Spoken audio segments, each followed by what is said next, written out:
मैं विकास आप सभी का स्वागत करता हूं मेरे YouTube channel crack fact Z में। आशा करता हूं कि आप सभी अच्छे और स्वस्थ होंगे। जैसा कि आप सभी को पता है कि हमने चौथे चैप्टर सत्ता के वैकल्पिक केंद्र की शुरुआत की थी और उसका फर्स्ट पार्ट, सेकेंड पार्ट और थर्ड पार्ट अपलोड किया जा चुका है, जिसके अंदर यूरोपीय संघ की स्थापना, यूरोपीय संघ की कमजोरियां व विशेषताएं व आसियान की स्थापना व शैली अपलोड किए जा चुके हैं। अब हम उसी पाठ की सीरीज को आगे बढ़ाते हुए आज इस अध्याय को आगे बढ़ाते हैं। तो चलिए, हम पढ़ रहे थे आसियान के बारे में। पिछली वीडियो के अंदर हमने आसियान की स्थापना कर ली है। आप जाके डिस्क्रिप्शन में लिंक देखिए और उसको देखने का प्रयास करिए। और साथ ही साथ एक और प्रश्न हमने किया था आसियान शैली का। थोड़ा सा रिवीजन करते हैं।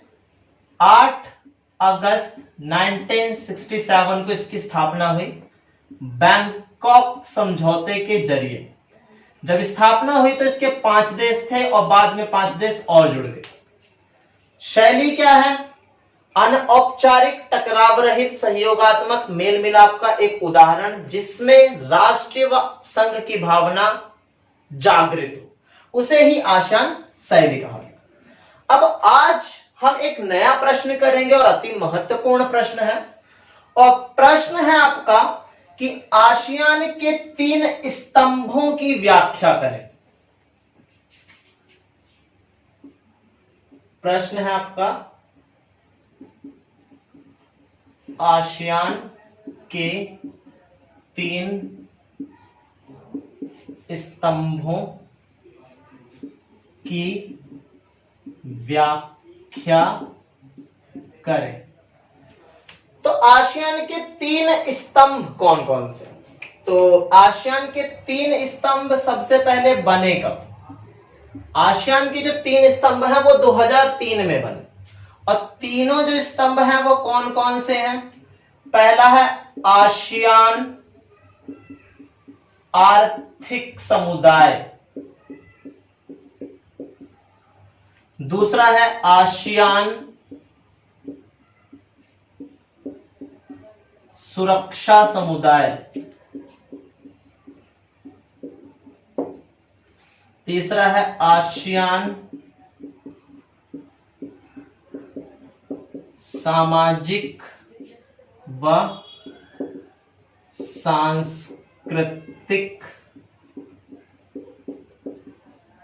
समुदाय। ठीक है, इसको आप सैन्य समुदाय भी कह सकते हो, कोई भी इशू नहीं है।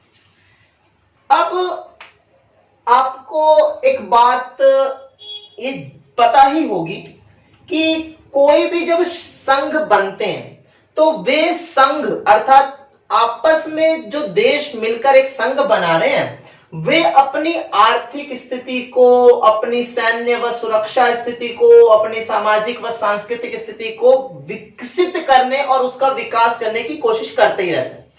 तो अधिकतर जो आज विश्व के अंदर संघ मौजूद है, वे अपनी एक एक चीजों को या एक एक स्थितियों को सुधारने के लिए अलग अलग समुदाय बना देते हैं, अलग अलग छोटे छोटे ग्रुप बना देते हैं।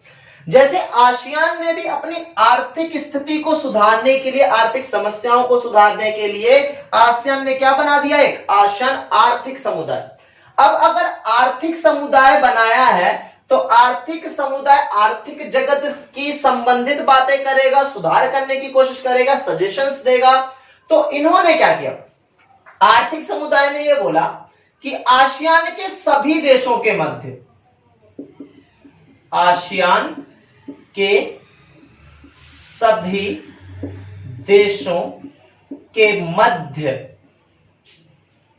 खुला बाजार होगा, खुला बाजार होगा और हर देश के पास उत्पादन का आधार भी होगा, आधार भी होगा। कहने का मतलब कि आसियान में जो 10 देश शामिल है, 10 के 10 देशों की जो मार्केट होगी वो खुली होगी। कहने का अर्थ कि अगर सिंगापुर को मलेशिया में कोई चीज बेचनी हो तो खुले तौर पर जाकर बेच सकता है। साथ ही साथ उत्पादन का आधार भी हर देश के पास होगा। कहने का मतलब कि अगर वियतनाम है, फिलीपींस है, ब्रुनेई है, लाओस है, ये सारे के सारे देश अपने देश में टेक्नोलॉजी को इस तरीके से विकसित करेंगे कि हर एक देश अपनी अधिकतर वस्तुओं का उत्पादन अपने ही देश में कर ले, किसी दूसरे देश से ज्यादा आयात करने की जरूरत ना हो। अर्थात हर एक देश कोशिश करे कि उसके पास अपनी वस्तुओं के उत्पादन का आधार स्वयं हो। तो इस तरीके से आसियान ने आसियान की आर्थिक स्थितियों को सुधारने के लिए कुछ विचार प्रस्तुत किए, सजेशन प्रस्तुत किए, और उसमें एक है खुला बाजार और उत्पादन का आधार। दूसरा समुदाय क्या है? आसियान सुरक्षा व सैन्य समुदाय भी कह सकते हो। तो आप एक बात समझ ही सकते हो कि जो सैन्य समुदाय है या सुरक्षा जो समुदाय है वो किससे संबंधित बातें करेगा।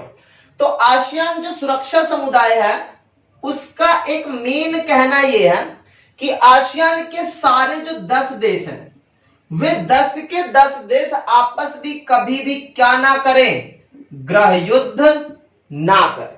और अगर कोई विवाद की स्थिति खड़ी भी हो जाती है तो वे सारे देश मिलकर आपस में क्या करें, बातचीत करके उस समस्या को सुलझाने की कोशिश करें। आसियान सुरक्षा समुदाय ने एक बात यह भी कही कि हम अपनी सेना की स्थिति को मजबूत भी रखेंगे कि अगर विश्व में कभी हमें युद्ध लड़ना पड़ जाए या कोई दूसरा देश हम पर दबाव डालकर युद्ध लड़ने की ललकार दे तो आसियान का संघ सैन्य रूप से भी इतना मजबूत हो कि वो विश्व में किसी भी देश को सैन्य रूप से जवाब दे सके। अर्थात अपनी सेना की स्थिति को मजबूत भी रखना है और किसी भी विवाद को, गृह युद्ध को बातचीत से सुलझाने की कोशिश भी करनी है। और बातचीत के जरिए सुलझाने की कोशिश ने ही, सुरक्षा की इस कोशिश ने ही एक छोटी सी संस्था को जन्म दिया जिसे कहते हैं आसियान क्षेत्रीय मंच।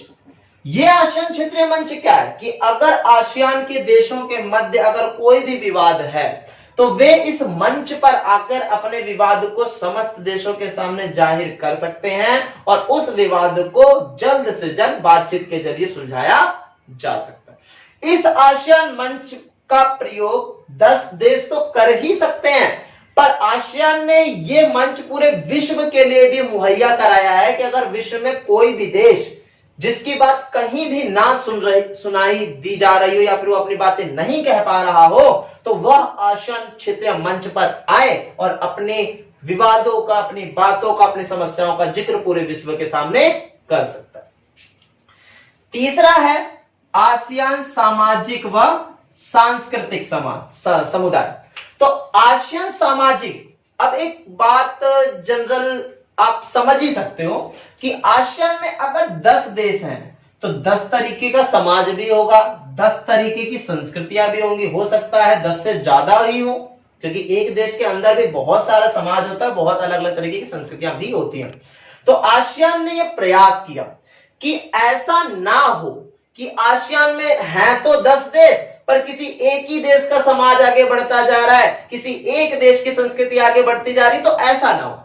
कोशिश आसियान ये करेगा कि आसियान के 10 देशों का समाज एक गति से विकसित हो, 10 के 10 देशों की संस्कृति का विकास एक गति से हो ताकि आसियान के समस्त देशों के समाज और समस्त देशों की संस्कृति का विकास लगभग संतुलित रूप से होता रहे, ताकि कोई भी देश ये ना माने कि एक देश अपनी विकसित स्थिति को तो आगे बढ़ा रहा है पर दूसरे का ध्यान नहीं दे रहा। तो आसियान ने इन तीनों ही तरीके के समुदाय का गठन करके कोशिश की कि हम अपनी आर्थिक, सैन्य व सुरक्षा व सामाजिक व सांस्कृतिक जो भी छोटी मोटी समस्याएं हैं उसको सुलझाने का प्रयास किया। इस तरीके से यह प्रश्न हो जाता है। अब हम इसके बाद एक और अति महत्वपूर्ण प्रश्न है।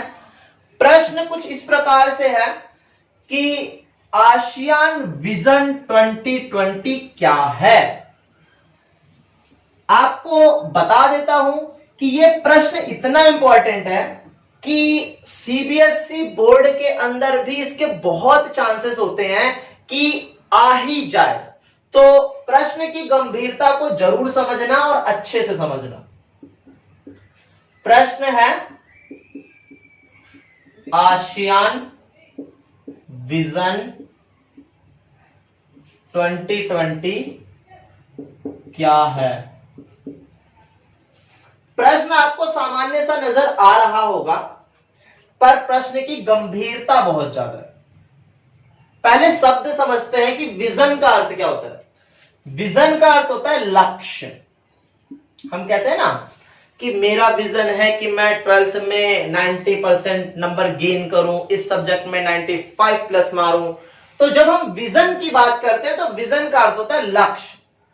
तो आसियान ने भी 2020 के लिए, 2020 का अर्थ है 2020 के लिए कुछ लक्ष्य निर्धारित किए कि जब हमारा संगठन 2020 के समय में पहुंचेगा तो हम अपनी इतनी सारी जरूरतों को, इतनी सारी बातों को, इतने सारे विवादों को, समस्याओं को सॉल्व कर चुके होंगे और अपने लक्ष्यों को पूरा कर चुके होंगे। तो हम इस प्रश्न में यही समझेंगे कि आसियान ने आखिरकार कौन कौन से लक्ष्य रखे और क्या वो उन लक्ष्यों को भली भांति पूरा कर भी पाया है या नहीं।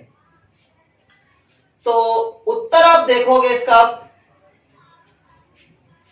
तो हम ये बात समझ गए कि विजन क्या है। तो इसका पहला पॉइंट बनाओगे, बहुमुखी प्रतिभा में धनी होना।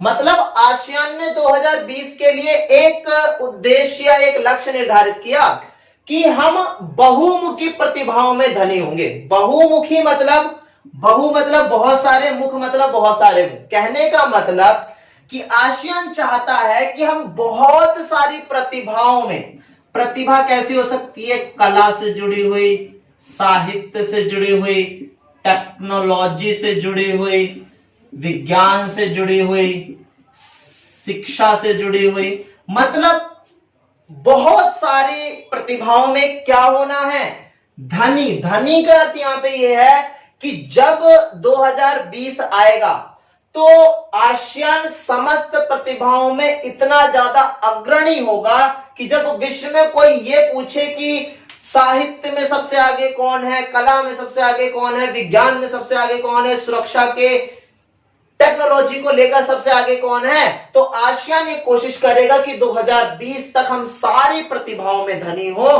ताकि विश्व में हमारा अग्रणी स्थान हो। दूसरा पॉइंट, आर्थिक विकास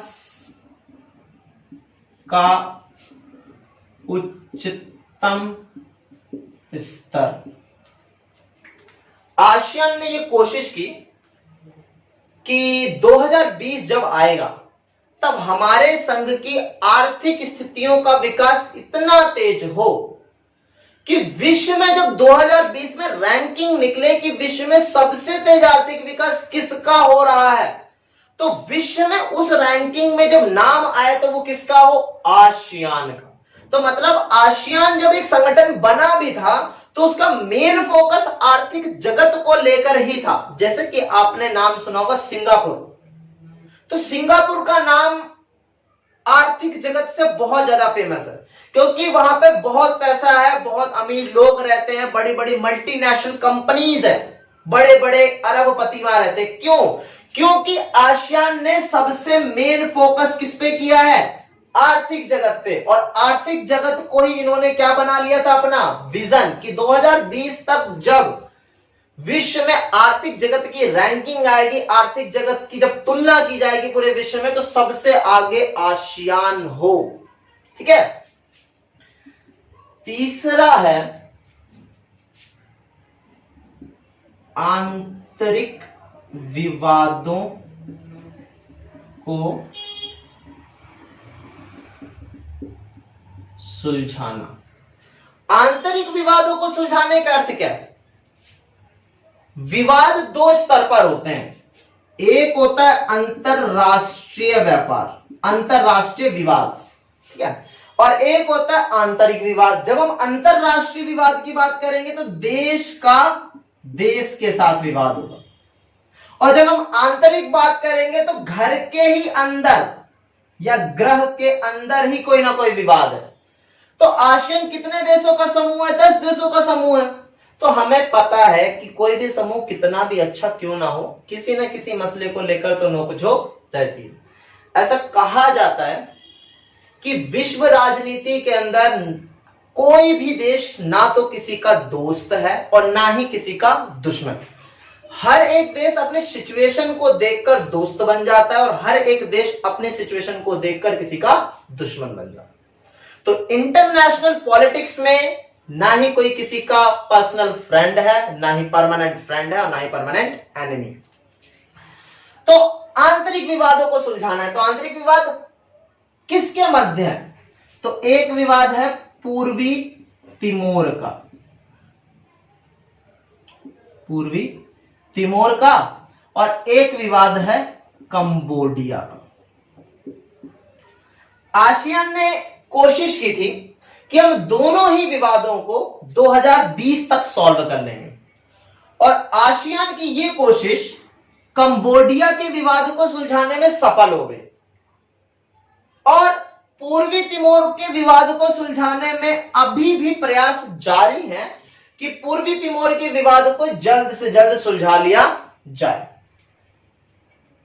आप सभी से एक प्रश्न है, आप कमेंट सेक्शन में इसे बताना कि पूर्वी तिमोर का विवाद आखिरकार आसियान के 10 देशों में से किसके साथ है?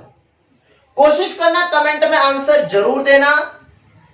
अगर कोई भी गलती होगी या कुछ भी होगा तो हम उसका उत्तर आपको उच्चतम स्तर से देने की कोशिश करेंगे।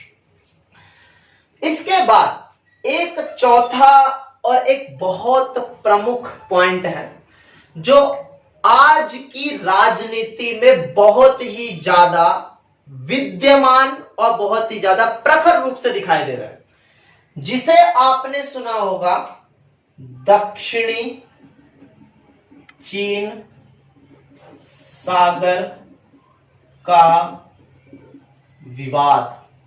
ठीक है, दक्षिणी चीन सागर का विवाद, इंग्लिश में कहते हैं साउथ चाइना सी, ठीक है, कॉन्फ्लिक्ट। और ये भी आप कमेंट सेक्शन के अंदर बताना कि साउथ चाइना सी का जो विवाद है वो किन देशों में मूलतः है। क्लियर? इसके बाद हम अगले प्रश्न पर चर्चा करते हैं। अगला प्रश्न है, ये प्रश्न पूरा हो जाता है और बहुत इंपॉर्टेंट है, ध्यान से करना सभी।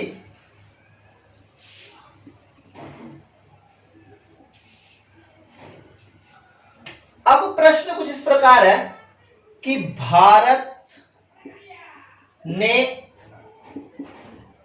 आसियान के किन 2 देशों के साथ संबंध बनाया है? तो भारत ने आसियान के 2 देशों के साथ मुक्त व्यापार समझौता किया है, और वो मुक्त व्यापार समझौता किन देशों के साथ है? एक है थाईलैंड और एक है आपका सिंगापुर।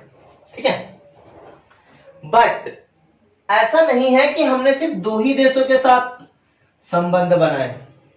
आज के समय में, वर्तमान समय में, जब चाइना साउथ चाइना सी के अंदर बहुत ज्यादा एग्रेसिव होता चला जा रहा है, बहुत ज्यादा आगे बढ़ता जा रहा है, तो इस स्थिति को देखकर भारत ने 10 के 10 देशों के साथ संबंधों को मजबूत किया है, जिसमें वर्तमान समय में जो संबंधों को मजबूत करने की बात है वो है वियतनाम के साथ। ठीक है, तो आज वर्तमान समय में भी देखा जाए तो भारत ने थाईलैंड सिंगापुर के साथ मुक्त व्यापार समझौता किया है, वियतनाम के साथ बहुत अच्छे से संबंध वर्तमान समय को देखते हुए, चाइना की स्थितियों को देखते हुए मजबूत करने की कोशिश की है। 2017 के अंदर भारत ने आसियान के 10 देशों के प्रमुखों को अपने देश में न्योता दिया था गणतंत्रता दिवस पर। आप अगर 2010 की गणतंत्रता दिवस की सेरेमनी देखोगे तो आपको वहां के 10 प्रमुख प्राप्त दिखेंगे जो आसियान की तरफ से सम्मान के तौर पर हमें बुलाए गए थे। इसके बाद आप ये भी लिख सकते हो कि भारत ने 1991 में पूर्व चलो नीति को अपनाया था और 2015 के अंदर आके ये हो गई एक्ट ईस्ट पॉलिसी।